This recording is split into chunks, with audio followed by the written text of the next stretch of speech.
Aguardar um pouquinho.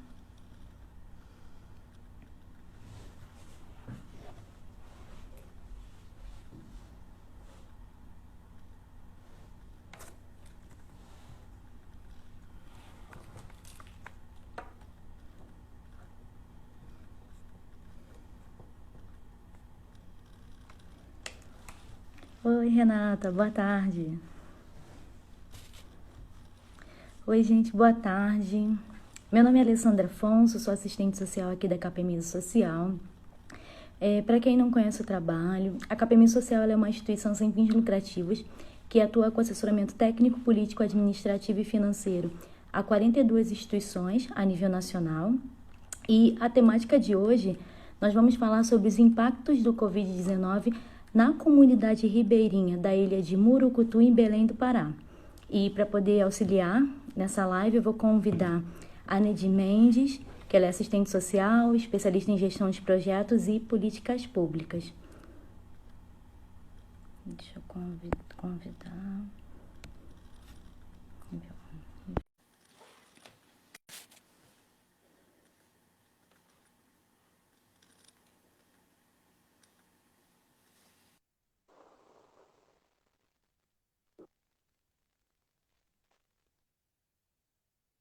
Neide, consegue me ouvir?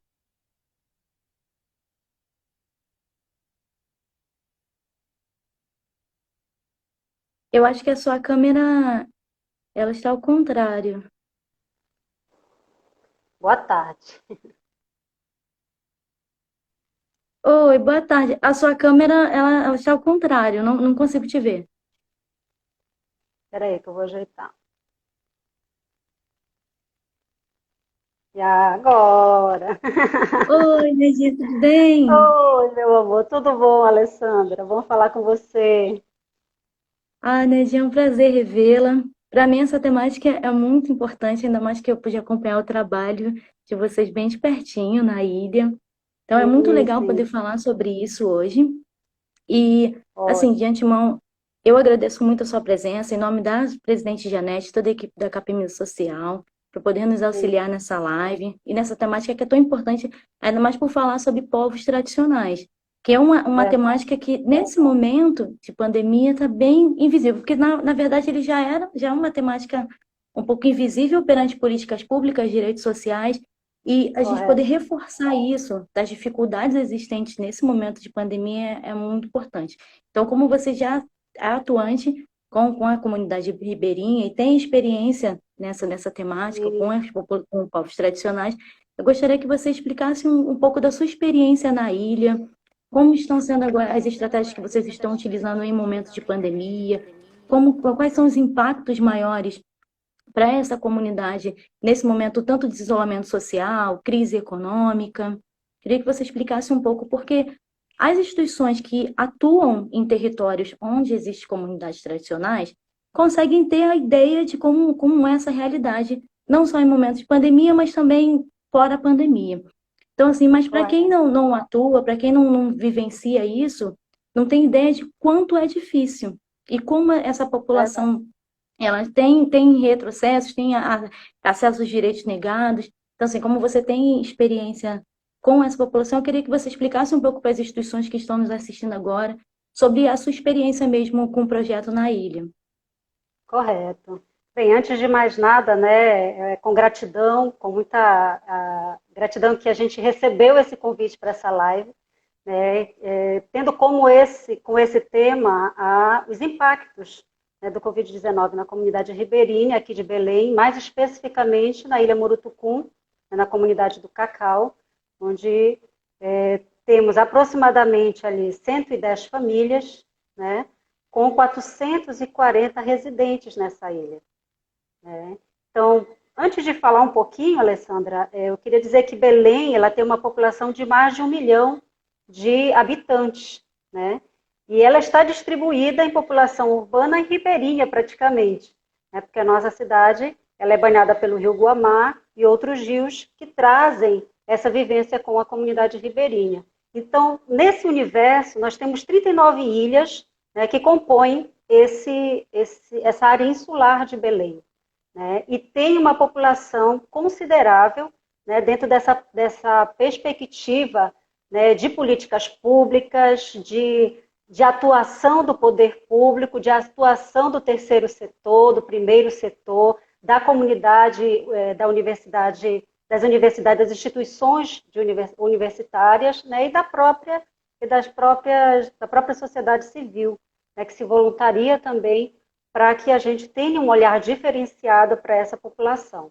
Então, essa população, ela tem peculiaridades, né? Como você esteve aqui, pôde ver, tem uma peculiaridade da mobilidade, né? Eles usam o barco para fazer essa travessia, esse link, essa conexão com o urbano, que é Belém, né? Então, há uma peculiaridade no gerar de renda, na geração de renda, na questão da própria alimentação, né, dessa população, e no relacionar-se com o meio natural, com o vizinho, e isso afeta quase que diretamente a sociedade, a economia, a cultura e religiosidade dessa população, certo? E aí eu já deixo o meu agradecimento a essa parceria com a Capemisa, né, que é extremamente importante, né, para a execução do projeto Apoema pelo Solar do Acalanto. Então, é uma parceria que tem gerado, né, tem promovido a cidadania para essa população. Desde abril do ano passado, nós estamos lá executando esse projeto.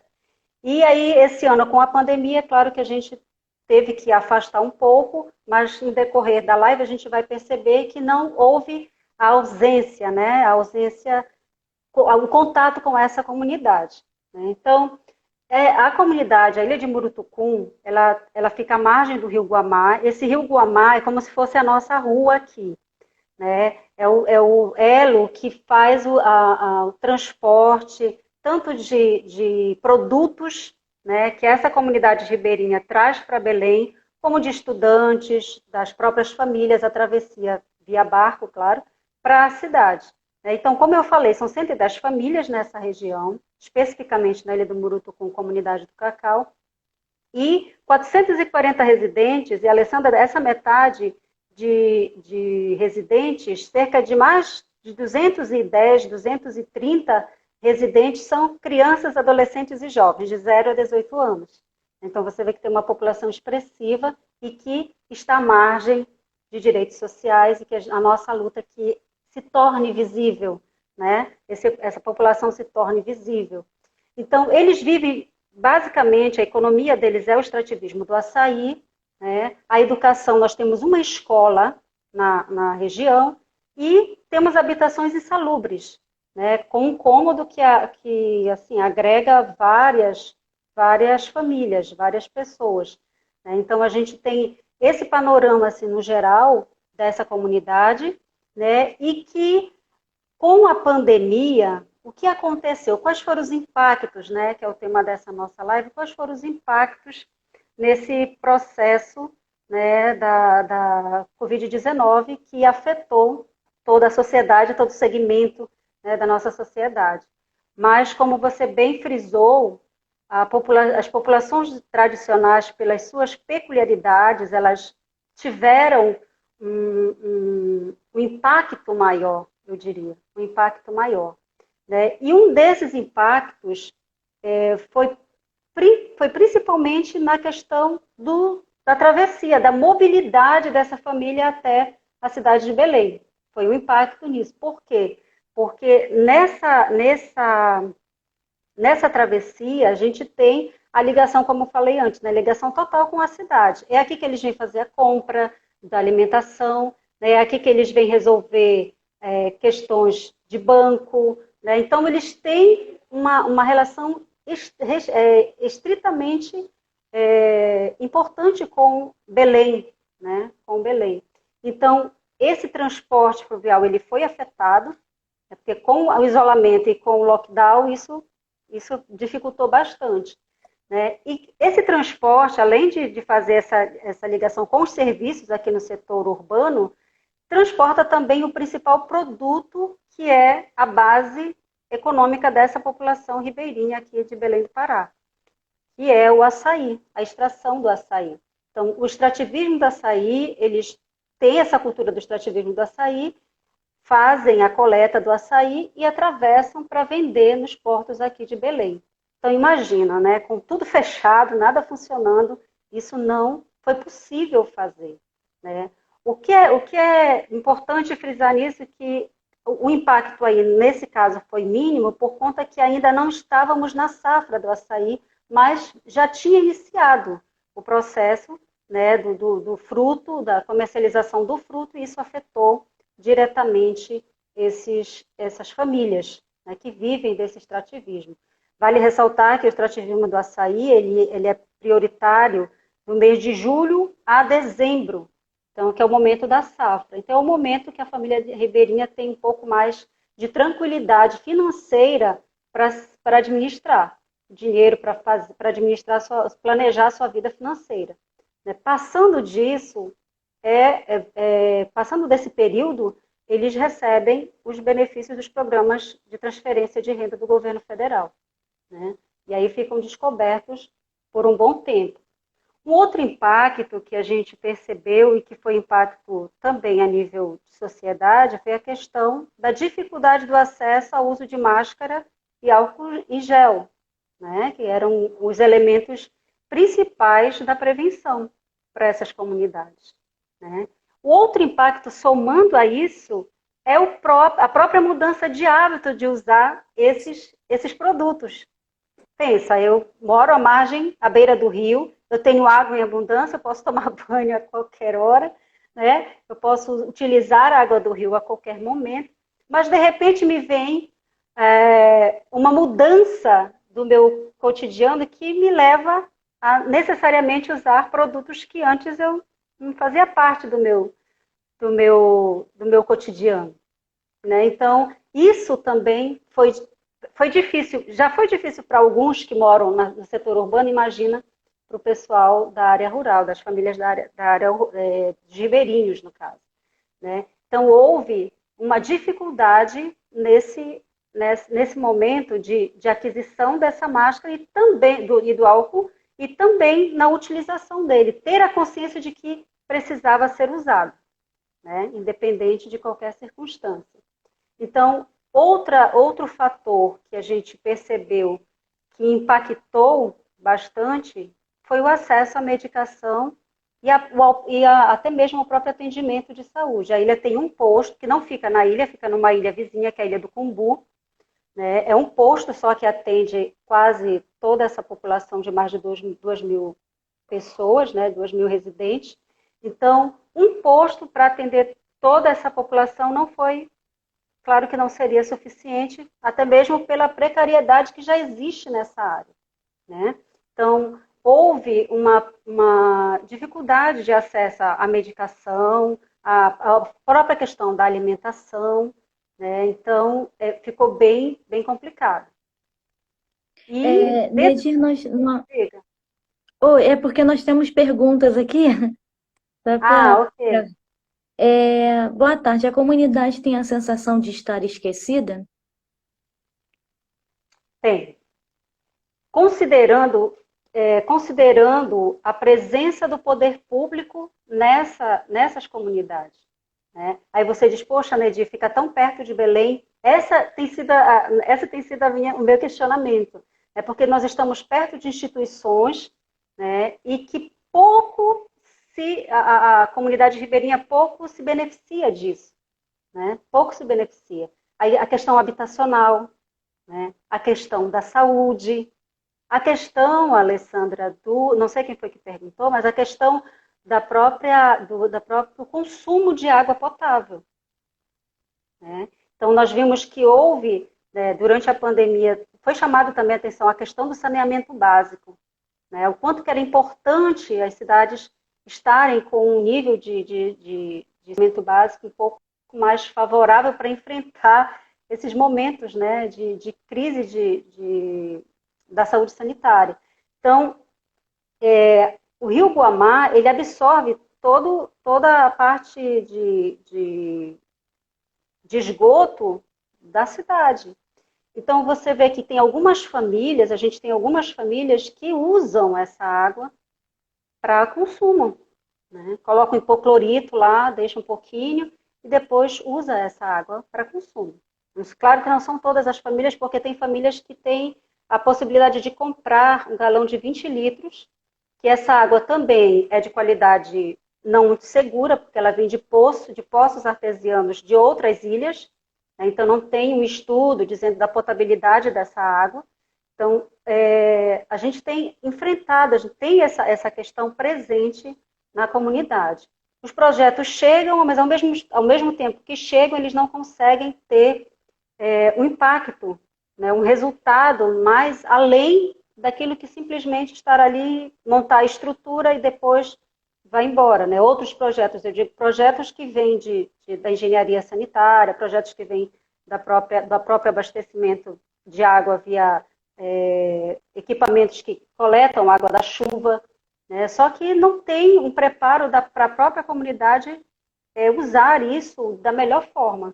Né? O que ainda, isso ainda acontece.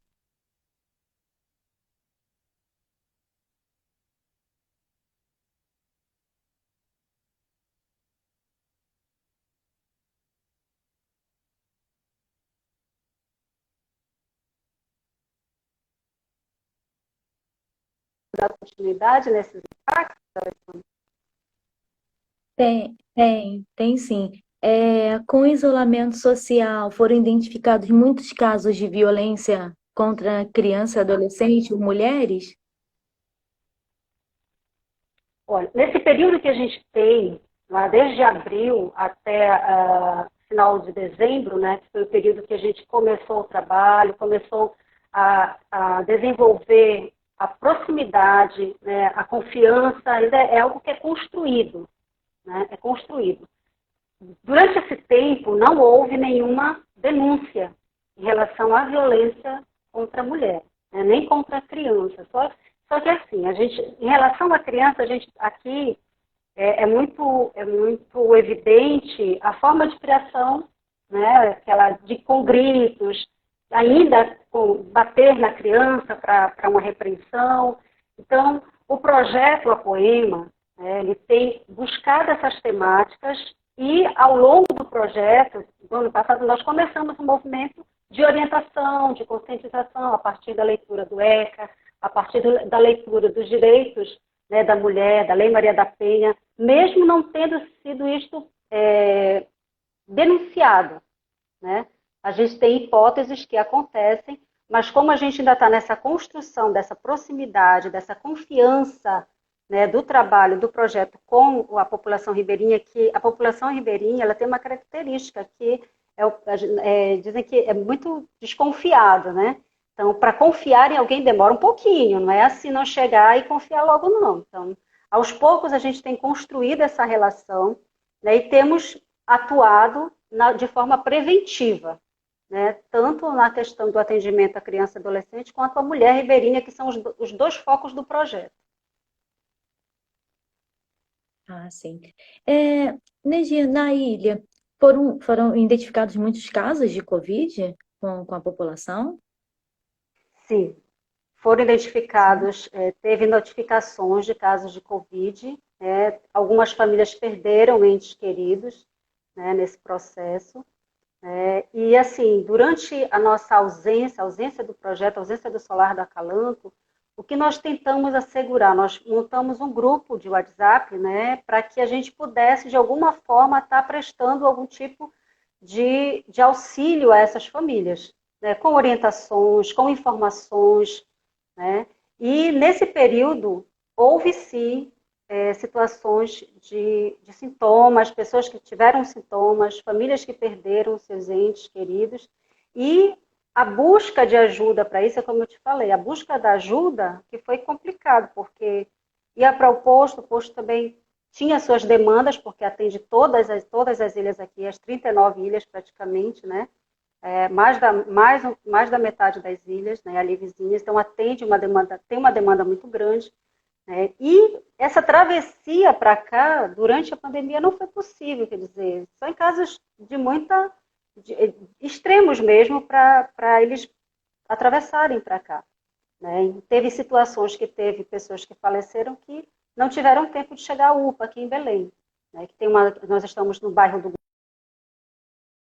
uma UPA que fica do lado da Universidade Federal do Pará, aqui no bairro, mas que, apesar de ter uma distância de 15 a 20 minutos de travessia de lancha, de barco, não conseguem ainda chegar a tempo para ter um atendimento, entendeu? Mas aí nós temos uma agente de saúde, né, que faz o acompanhamento dessas famílias, mas que também não dá conta de fazer, de perceber toda essa cobertura, de dar todo esse auxílio ainda para essas famílias. Sim.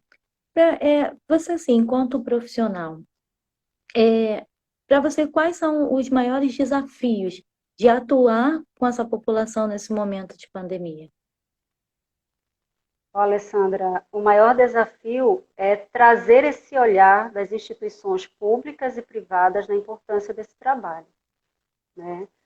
Não apenas no assistencial, né? Nós tivemos, em especial nesse período, nós tivemos um trabalho bastante assistencial de entrega de cestas básicas, né? Nós fizemos, quando começamos a ter a possibilidade de ir pelo menos até o porto e ali entrar em contato com a liderança comunitária, porque foi essa estratégia que nós usamos para que chegasse alimento a eles, né? Então, qual foi a estratégia? Nós convocamos algumas lideranças, essas lideranças reuniu a comunidade, colocaram o combustível na rabeta de uns deles e fizeram a travessia para buscar essas cestas, máscaras, álcool em gel, para que a gente pudesse dar esse suporte. Então, no final de maio, a gente já começou a dar esse suporte para essas famílias, né? Então, o desafio maior é trazer esse olhar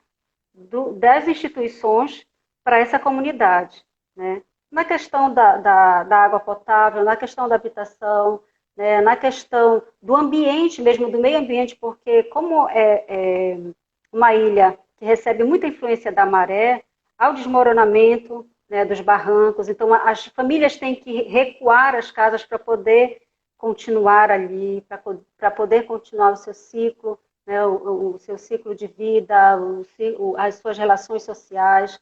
Então, temos esses desafios. E o desafio é esse, eu te diria, trazer o olhar cada vez mais da sociedade civil, das instituições públicas e privadas, no atendimento mais substancial, eu diria. Né? Não, você diz, Nedir, não tem nada? Não, tem. Acontecem sim. Né? As campanhas, acontecem as intervenções, mas é algo que não é tão substancial que diga assim, poxa, ao final a gente tem esse impacto. Então, o meu maior desafio é, ao final, né, do projeto, a gente poder ter resultados voltados à musicalização, que como a gente tem um grupo de crianças e adolescentes que estão aprendendo a tocar flauta, né? Nós temos um grupo de mulheres ribeirinhas que estão desenvolvendo habilidades artesanais, nós temos grupos de jovens que estão começando a exercer o seu protagonismo, né, social, seu protagonismo dentro da própria comunidade. Então, esse tem sido o nosso caminhar, esses têm sido os nossos desafios. E não é fácil, não.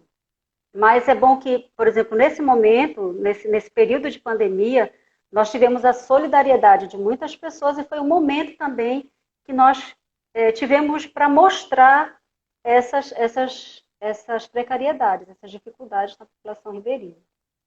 Temos uma outra pergunta aqui de participante. Os suprimentos, sejam alimentos e higienes que chegam na ilha, seguem os protocolos de higienização? Quando eles saem dos mercados nas embarcações, existe alguma atenção quanto a isso? É um trabalho que a gente vem desenvolvendo. Como eu falei, nós temos um grupo da comunidade nas redes sociais e eu tenho contato direto, não só eu, como os técnicos de referência do CRAS, Guamá, do Centro de Referência de Assistência Social do Guamá, que é o território que atende, a instituição que atende esse território lá da ilha. Então, nossos esforços, eles foram nesse sentido, de dar toda essa orientação, né? Porque assim, a gente deixava a mercadoria no barco, as cestas, né? E eles levavam, a gente não dava não estava junto, né? Mas assim, a população ribeirinha recebeu essas orientações com cartilhas digitais, né? A gente enviava cartilhas digitais, fazia momentos de conversa mesmo, de tirar dúvidas, né? De mostrar a necessidade dessa higienização, né? Tanto pessoal quanto do alimento. Né? Nós sabemos que muitas famílias seguiram, sim, né? Nós tivemos depoimentos de famílias, não, né, de quando chega aqui, eu já vou lavando, já vou guardando, né, já vou me desfazendo de embalagens, e aquilo que eles estavam podendo fazer nesse momento, estão fazendo nesse momento, eles fazem. Claro que tem outras famílias que não estão muito preocupadas com isso, né? A gente tem esse quadro também. Mas há um esforço, tanto nosso enquanto projeto, né, enquanto profissional, de atuarmos nessa orientação e nesse processo educativo. É um processo educativo, porque ali na ilha eles vivem a liberdade deles. Né? Não, é difícil você dizer para uma criança, olha, não toma banho no rio porque a água está contaminada. É o habitar deles. Né? Então, é o lazer deles, é estar dentro daquelas águas. Né? E um dos impactos também da Covid, voltando a falar de lazer, é que afetou também as atividades de futebol lá. Né? Devido ao isolamento, claro, não puderam estar juntos. As igrejas, a igreja também é presente lá, né? Tem igrejas presentes lá, não puderam reunir. Então, as famílias, com as orientações repassadas por nós e pelos parceiros que estão envolvidos, né, nesse momento, nós conseguimos alcançar um bom número de famílias com essas orientações. Pegando esse contexto da pandemia e também do isolamento social, provavelmente a gente entende que a saúde mental das famílias ficaram muito abaladas, por não poder sair, por não poder se deslocar. É, eles tiveram algum acompanhamento profissional em relação a isso, a questão da saúde mental, ou só o Apoena que iria lá fazer esse acompanhamento com eles? Teria outros profissionais que chegaram até a ilha para isso? Nós temos a parceria com o CRAS, né, com o Centro de Referência, e nós temos a psicóloga, que é o técnica de referência. Então, as situações que chegavam até nós, né, seja de relacionamento familiar, né, porque assim, Alessandra, a comunidade em si, esse relacionamento não afetou tanto, porque todos são famílias. Né? Nós temos laços familiares ali especificamente na ilha de Murutucuna, na comunidade do Cacau, nós temos laços de famílias. Então, teve um momento que cada um ficou na sua casa. Né? Nesse momento do isolamento, nós tivemos algumas demandas em relação à questão do convívio familiar.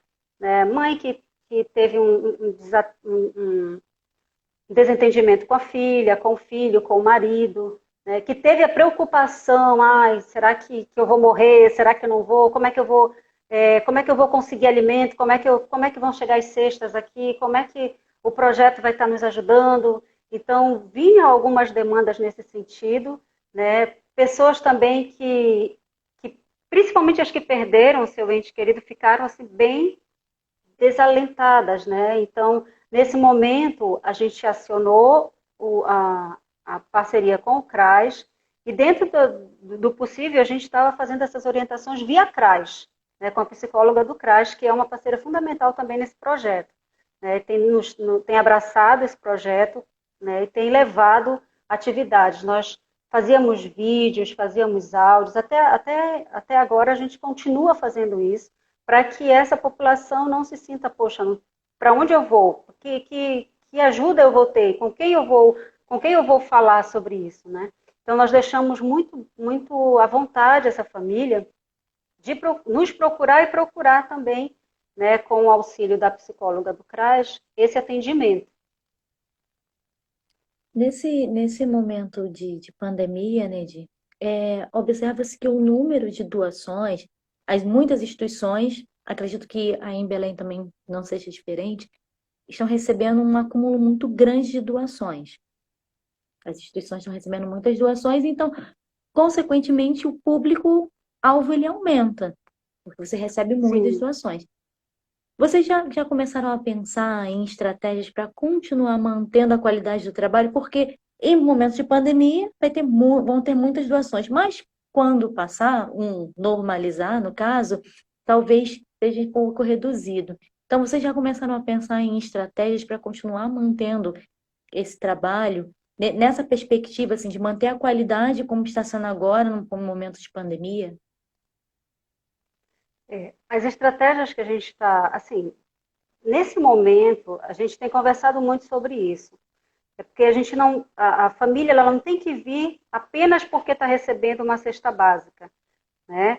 O foco não é esse. O foco do nosso trabalho não é o assistencial, de estar todo o tempo, né, dando àquela família a cesta básica. Não é o nosso foco esse.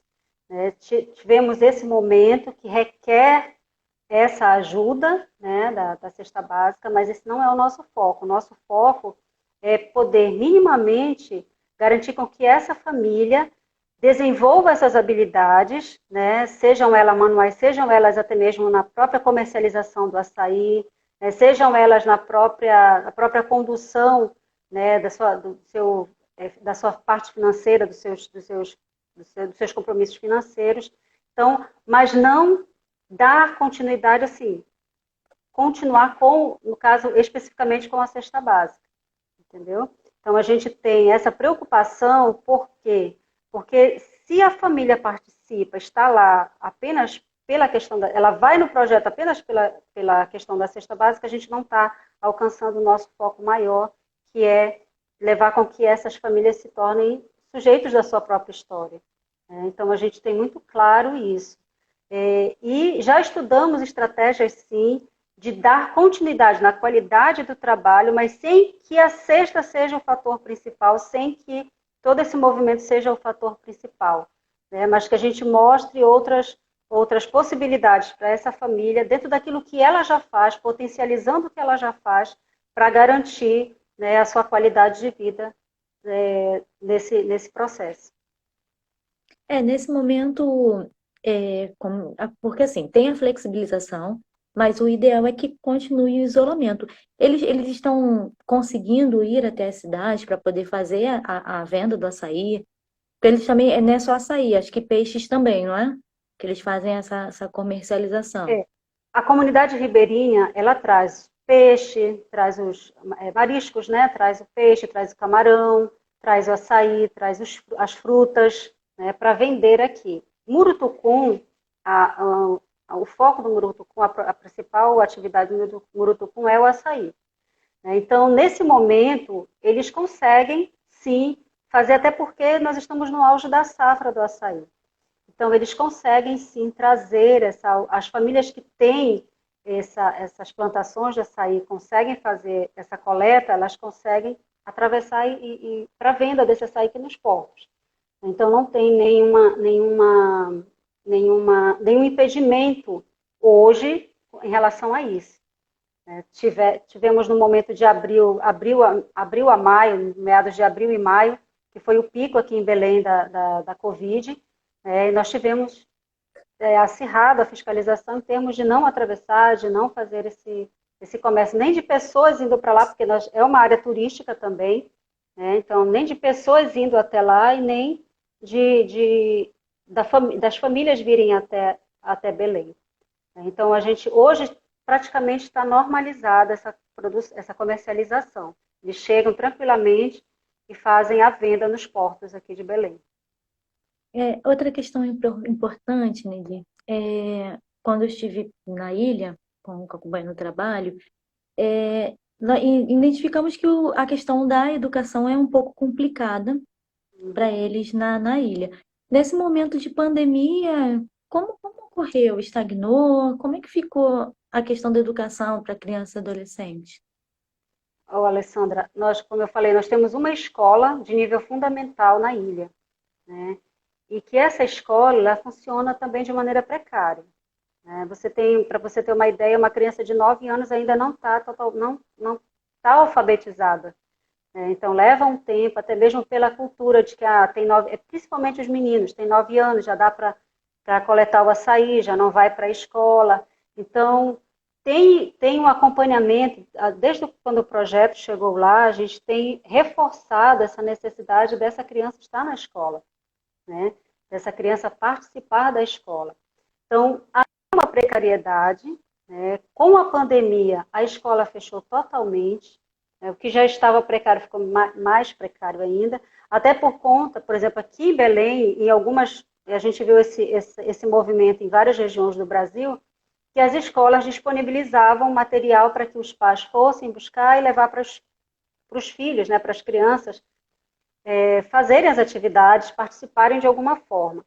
No caso das crianças da ilha, estagnou totalmente, né? Estagnou totalmente. Então, isso nos preocupa, é um fator que já era preocupante, agora nos preocupa ainda mais, essa questão da educação na ilha. Então, o projeto, ele tenta levar alguma coisa dentro da arte e educação, né, para estimular essa criança a importância do estudo.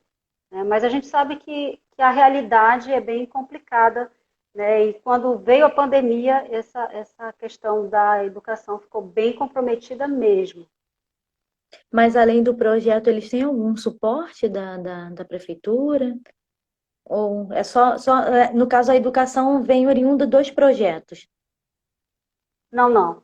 Os projetos, eles são como se fosse o apoio, né? Ele não tem esse papel de educar. O projeto não tem esse papel de educar, mas sim motivar, né? Dar essa motivação da necessidade de dessa criança estar na escola. Motivar essa família, esse responsável da importância dessa criança estar na escola. Então, a presença mesmo, a execução da presença da escola é do município mesmo, ter escola lá. Só que a gente sabe das dificuldades de manter essa escola lá com a comunidade. Sim, mas aí, por exemplo, essas atividades que o projeto tem proporcionado para as crianças, adolescentes, e a questão da falta da escola, vocês conseguem enxergar que o estímulo funciona de uma maneira eficaz, mesmo tendo esse distanciamento da escola, Certo. o projeto consegue suprir essa parte, no caso. Junto com as cestas, certo. Junto com as cestas, nós montamos os kits pedagógicos, que tinha desenho, que tinha pintura, né? E a gente mandava os materiais, lápis de cor, né? Então fazíamos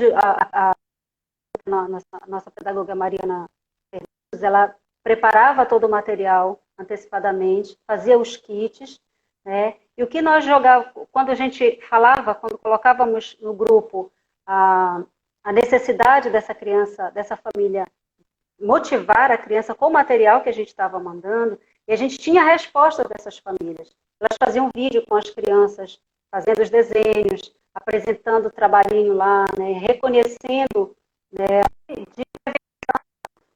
que no universo infantil,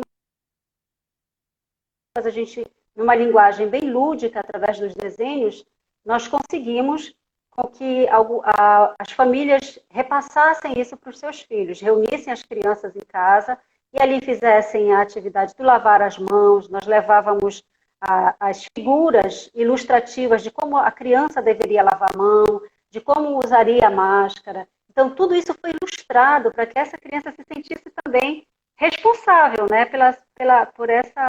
por essa proteção também consigo mesmo e, a partir dela, levasse essa conscientização também para os seus familiares, para os adultos.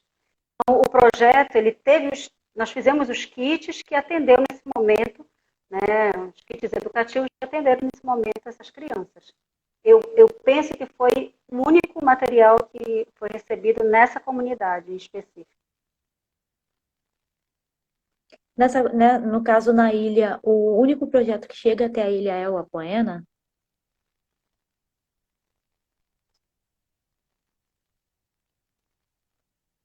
Nedir, tá me ouvindo? Não estou te ouvindo. Você ouviu minha pergunta? Ouviu? Oi, eu não estou te ouvindo, Alessandra. É porque aqui para mim ele travou um pouquinho. Eu não consigo Tá me ouvindo? ser. Consegue me ouvir?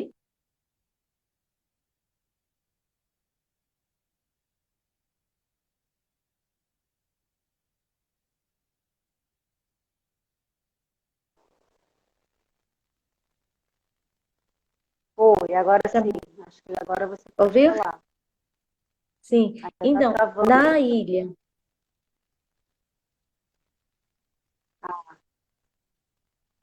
tá me ouvindo? Continua travando. Agora eu consegui te ouvir. É, o único projeto Coisas que de consegue chegar até a tecnologia. ilha é o Apoena? Oi. Me ouviu? Agora, Nesse momento, a ilha, o único projeto que chega até a ilha é o Apoena? o projeto que está em execução é o Apoema. Só o Né? Apoena. Só o Apoema que está em execução, que está bem perto das famílias. A gente tem, como eu falei, desde abril a gente tem essa proximidade com as famílias. E os outros projetos chegam mais a nível assistencial mesmo, né? Trazendo alguma consulta ou cesta básica. Algumas igrejas também vão até eles, mas de execução mesmo é só o projeto Apoema. Então, eles têm uma gratidão muito expressiva, né, em relação ao projeto, né, ao Solar da Calanto, à Capemisa, ao Lar Fabiano de Cristo, que são parceiros, ao CRAS, Boamar, que são parceiros fundamentais nesse processo, na execução do projeto. Deixa eu ver aqui que a gente tem outra pergunta. Só um minutinho. Na verdade, tem duas. O período de quarentena afetou de alguma forma os negócios da ilha, que costumam pautar as economias, turismo, lazer, culinária e comércio simples, como a venda de hortigranjeiros e pescados. Sim, de forma geral, com certeza atingiu, né?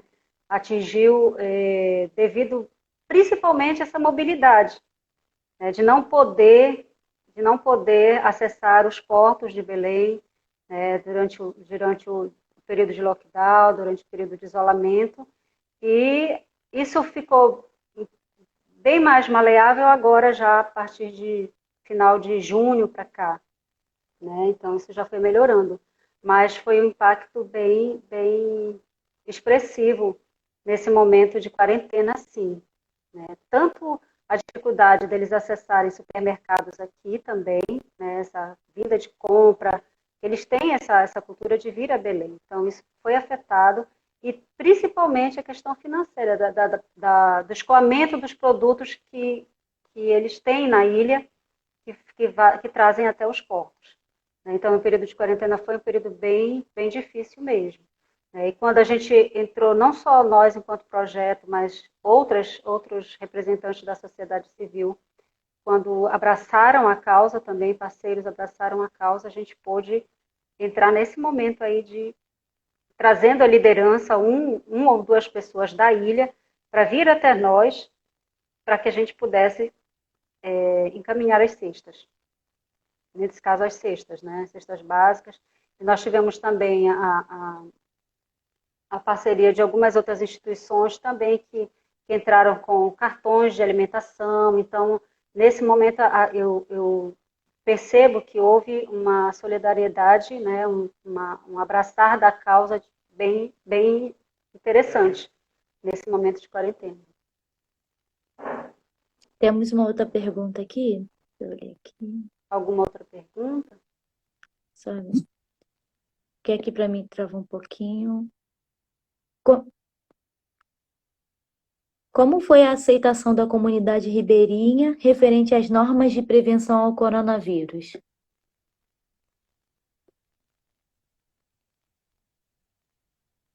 Conseguiu me ouvir, Nedir? Travou para você, Nedir? Consegue me ouvir? Acho que travou de novo. Não estou te ouvindo. Tá me ouvindo?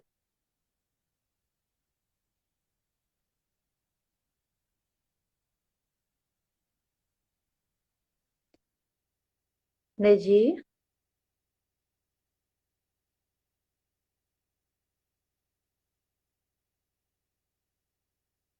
Oi, voltou.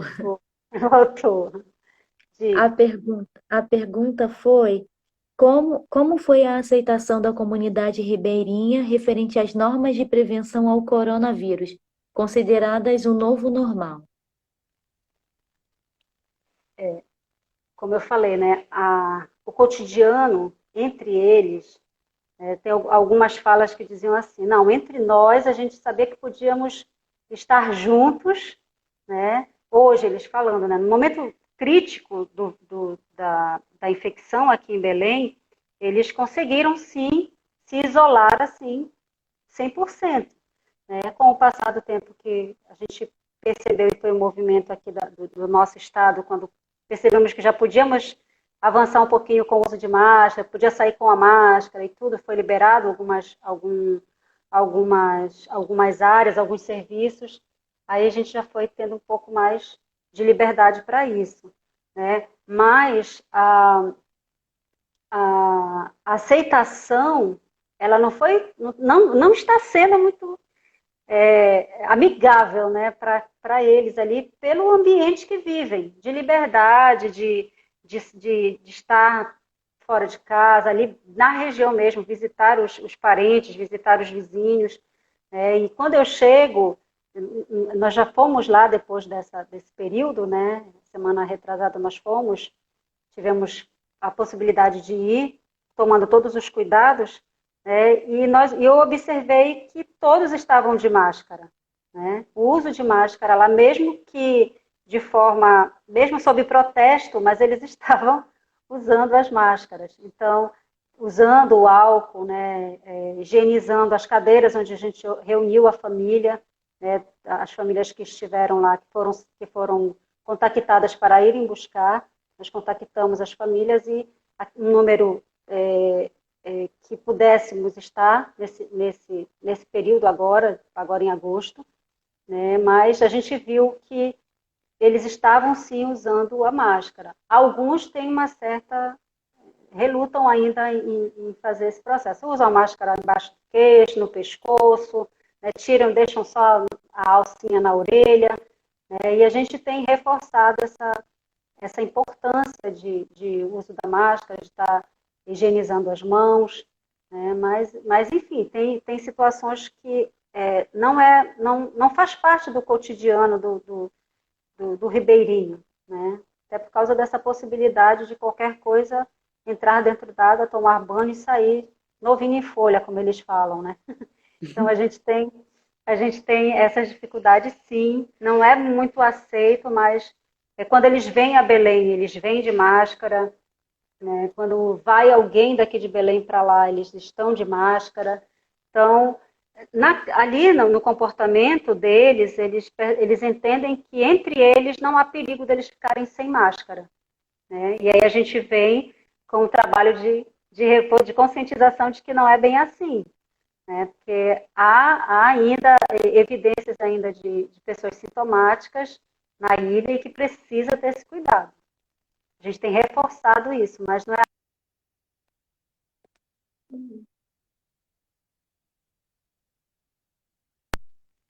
Travou de novo. Travou de novo. Tá me ouvindo? Deixa eu ver se tem pergunta. Oi. Oi, Tá me ouvindo? Voltou. Voltou? foi, travou de novo. E aí, Alessandra, você está me ouvindo? Sim, Está me ouvindo? sim, Travou de sim. novo. E aí, assim, a gente tem você falando de. Oi, está me Agora ouvindo? voltou. Sim. Tá. Você estava falando anteriormente das estratégias. Então, a gente teve, por exemplo, com a parceria do CRAS e do Lar Fabiano de Cristo, o Lar Fabiano de Cristo fazia audiovisuais, né, com historinhas ilustrativas, Então, com trava-línguas, atividades que a gente podia compartilhar pelo grupo do WhatsApp com as famílias e ter essa resposta deles, né? Então, através do grupo, nós enviávamos cartazes informativos sobre o Covid-19, enviávamos as medidas preventivas contra o vírus, né? Tivemos a estratégia de também ter esse grupo, de termos esse grupo, que ele já existia, e nós só ampliamos o número de participantes com a pandemia para que todos pudessem ter acesso a essas informações, a essas orientações, e qual seriam os nossos passos daqui por diante. Hoje, qual é o nosso momento hoje em relação à população lá da ilha de Murutucum? Repassar para eles o passo a passo desse novo normal. Alguém perguntou também aí sobre isso, desse novo normal. E qual seria hoje a nossa estratégia?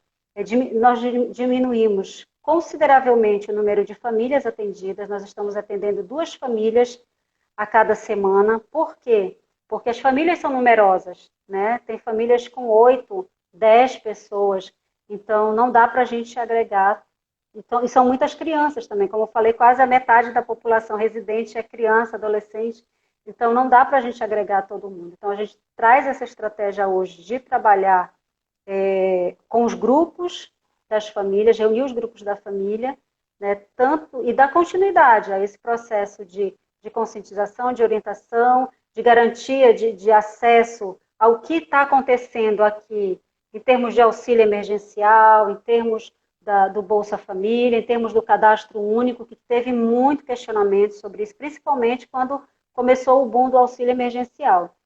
Então, teve famílias que não sabiam usar o aplicativo, né? Então nós também fizemos esse papel de assessoramento nesse momento para garantir que essa família conseguisse o benefício do auxílio emergencial também, né? Então foram estratégias que nós usamos para que as famílias se sentissem acolhidas, ainda mesmo que não presencialmente, né? Mesmo que de maneira virtual, né? Então nós usamos as redes sociais para manter esse contato. Nós fizemos as entregas dos kits, como eu falei, de material pedagógico, né? Tivemos toda a orientação em relação aos serviços que estavam sendo realizados. O CRAS ele ficou fechado por algum tempo, só em regime de escala, né? E essa escala, o técnico de referência nos repassava e nós discutíamos levávamos até a comunidade essa informação, né, de como estava funcionando esses equipamentos sociais, quais eram os dias de atendimento, né, enfim. Então, foi um esforço e um exercício, né, constante. É uma equipe pequena do trabalho no projeto, nós não somos muitos, como você viu, né, nós temos uma equipe e temos muito suporte do Lar Fabiano de Cristo, né, através da Capemisa. Então, a gente pode, isso nos deu condições de fazermos esse trabalho, mesmo que virtual, né?